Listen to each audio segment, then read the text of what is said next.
여러분이 듣는 다음 계시는 2014년 5월 3일에 예수께서 친히 티아고 우오튼 형제에게 주신 것입니다. 예수님이 다시 오십니다. 그 일요일 밤 저는 침대 옆에 무릎을 꿇고 저의 실수들에 대한 용서를 구하며 모든 것에 대해 하나님께 감사드렸습니다.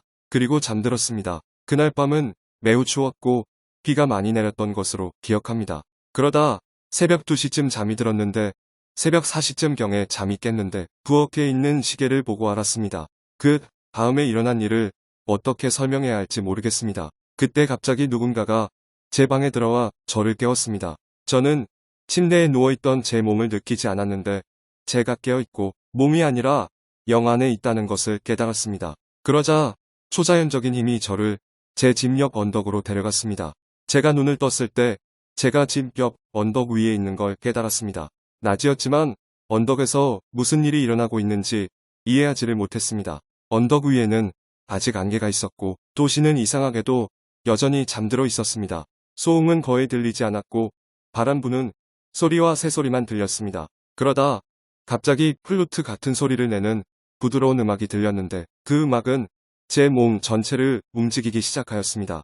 제가 도시에서 하늘을 올려다보자 천사의 형태를 한 빛의 존재가 보였습니다. 그는 하늘에서 둥둥 떠 있는 것처럼 하늘에서 내려오고 있었습니다. 저를 향해 다가오는 저 밝고 찬란한 존재가 누구인지 저는 아주 궁금하였습니다. 그가 저에게 아주 가까이 다가올 때까지 저는 계속 지켜보고 있었는데 그는 땅에 닿지 않고 공중에 떠 있었습니다. 그는 흰 옷을 입고 있었는데 얼굴은 태양처럼 밝게 빛났습니다. 그러나 천사의 얼굴에서 빛나는 인상적인 환한 광채를 눈이 부시지 않고 볼 수 있었습니다. 그의 얼굴은 커다란 빛이었습니다. 그러다 그는 저를 보고 웃었습니다.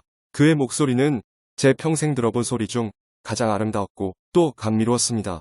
그때 그는 저에게 말하기를 당신의 기도가 사람의 마음을 살피시는 주님께 상달되었습니다. 감추어져 있는 것들과 사람이 상상하지도 못할 것들을 보여주라고 주님께서 저를 당신에게 보내셨습니다.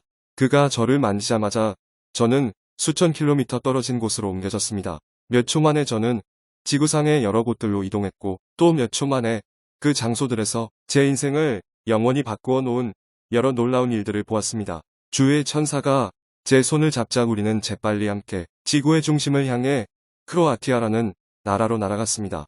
그는 제가 어떤 행렬을 보고 있는 거리로 저를 데려갔는데 그곳엔 우상을 숭배하는 사람들이 많이 있는 걸 보았습니다. 그런데 그때 저는 사람들이 제 앞을 지나가고 있다는 걸 깨달았습니다.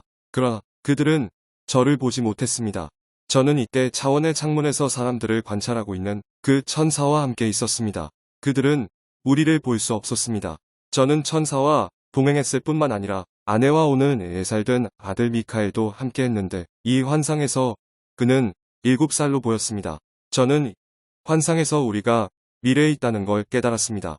우리는 창문에서 미래를 관찰하고 있었는데 우리들과 함께 매끈하지만 끝이 곱슬거리는 흰 머리를 가진 11살 소년도 있었습니다. 천사는 이 11살 소년과 제 아들에게 창밖에 현실로 나가서 전도하라고 지시했습니다. 택하신 자들이여 사람들 가운데로 가서 복음을 전하라.